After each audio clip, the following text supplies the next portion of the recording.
বিয়ের 2 বছর পরে মেয়ের বাড়িতে গেলাম ঘুরতে। গিয়ে দেখি মেয়ে আমার ভীষণ ব্যস্ত, এটা কাজে নয়তো ওটা কাজে লেগেই আছে। জিজ্ঞেস করলাম, কিরে মা, তুই দেখি সব কাজ করিস, তোকে কেউ সাহায্য করে না? আরে বাবা, এইটুকু কাজে আবার কে সাহায্য করবে? ও বাবা, তুমি একটু অপেক্ষা করো, খাবার নিয়ে আসতেছি আমি। আরে পাগলি, খাবো, একটু দেরি করে, কিন্তু তার আগে আমার কিছু কথা শোন। বলো বাবা।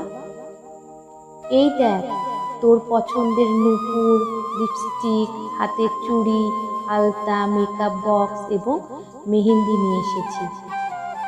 আরে, এগুলো আনতে গিয়েছো কেন? এইসব পড়ার টাইম আছে বলো?